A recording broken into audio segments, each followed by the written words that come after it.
ओम नमः शिवाय। हर हर महादेव। मित्रों, आज के इस वीडियो में जानेंगे हम सभी शुक्र प्रदोष व्रत को करने से सुख और समृद्धि मिलती है, सौभाग्य का वरदान मिलता है। तो इसकी कथा क्या है और महत्व क्या है इस बारे में। जी हाँ, ये बहुत ही पुण्यदायी कथा है। एक बार कमेंट में जरूर लिखिए जय माँ संतोषी। जी हाँ, हर महीने आने वाला प्रदोष व्रत भगवान शिव की कृपा पाने का सबसे बड़ा दिन होता है। शुक्रवार को पड़ने वाले व्रत को शुक्र प्रदोष व्रत कहते हैं। इस दिन किए जाने वाले प्रदोष व्रत से सुख समृद्धि और भाग्य का वरदान मिलता है। प्रदोष व्रत की पूजा शाम के समय प्रदोष काल में की जाती है। ये प्रदोष सूर्यास्त से लगभग 1 घंटा पहले का समय होता है, जो प्रदोष काल कहलाता है। इसी समय पर पूजा की जाती है। धार्मिक ग्रंथों के अनुसार प्रदोष व्रत को करने से भगवान शिव शंकर की पूर्ण कृपा प्राप्त की जाती है। जी हाँ, इससे जीवन में किसी भी प्रकार का अभाव नहीं रह जाता है। इतना ही नहीं,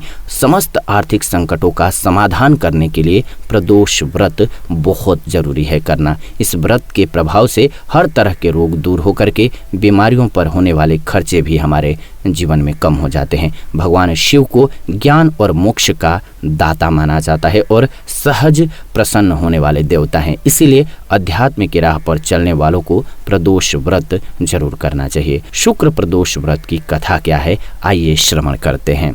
एक नगर में 3 मित्र रहते थे, राजकुमार, ब्राह्मण कुमार और तीसरा धनिक पुत्र। राजकुमार और ब्राह्मण कुमार विवाहित थे।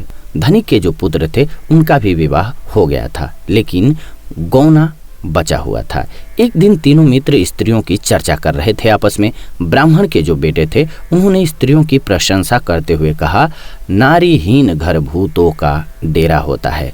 धनिक पुत्र ने ये सुन करके कहा, तुरंत ही उसने अपनी पत्नी को लाने का निश्चय किया। जब सुना तो तब धनिक पुत्र के माता पिता ने समझाया कि अभी शुक्र देवता डूबे हुए हैं, ऐसे में बहू बेटियों को उनके घर से विदा करवा करके लाना शुभ नहीं माना जाता है। लेकिन धनिक पुत्र ने ऐसा नहीं सुना और ससुराल पहुंच गए वो लाने के लिए। ससुराल में भी उन्हें मनाने की कोशिश की गई, लेकिन वो जिद पर अड़ गए और कन्या के माता पिता को उनकी विदाई करनी पड़ी। विदाई के बाद पति पत्नी शहर से निकले ही थे कि बैलगाड़ी का पहिया निकल गया। उस समय पर बैलगाड़ी चलती थी और बैल की टांग टूट गई। दोनों को चोट लगी, लेकिन फिर भी वो चलते रहे। कुछ दूर जाने पर उनका पाला डाकुओं से पड़ा, जो उनका धन लूट करके ले गए। दोनों घर पहुंचे। वहां धनिक पुत्र को सांप ने डस लिया। उसके पिता ने वैद्य को बुलाया तो वैद्य ने बताया कि वो 3 दिन में मर जाएगा।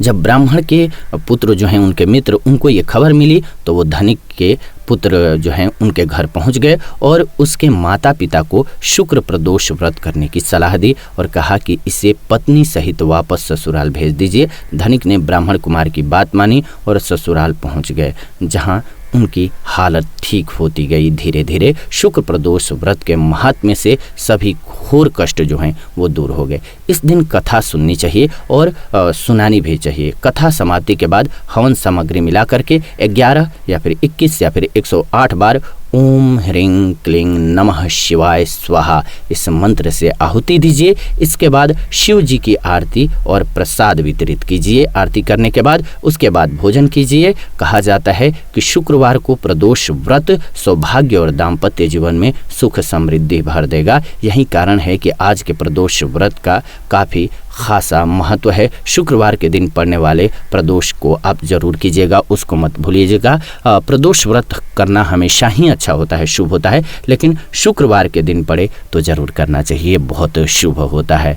ये वीडियो आपको अच्छी लगी होगी तो एक बार कमेंट में जरूर लिखिए ओम नमः शिवाय, हर हर महादेव। ऐसी ही नई वीडियो हम इस चैनल के माध्यम से लेकर के आते रहते हैं। तो ऐसी नई वीडियोज़ के लिए चैनल को सब्सक्राइब कर लीजिए, बेल नोटिफिकेशन को ऑन कर लीजिए, ताकि नई वीडियो जब भी हम लाएं नोटिफिकेशन आपको सबसे पहले मिले। साथ ही साथ वीडियो को लाइक कर दीजिए, शेयर कर दीजिए व्हाट्सएप पे, फेसबुक पे, ताकि सभी को वीडियो मिल सके। आपका ये सहयोग हमें खुशी देगा, तो ये सहयोग जरूर कीजिए। ये वीडियो आप सभी देख रहे हैं जीवन जीने की कला स्पिरिचुअल चैनल के माध्यम से। फिलहाल इस वीडियो से विदा लेते हैं, जुड़ेंगे नई वीडियो में नई जानकारी के साथ। इस वीडियो को अंत तक देखा आपने, इसलिए दिल से धन्यवाद।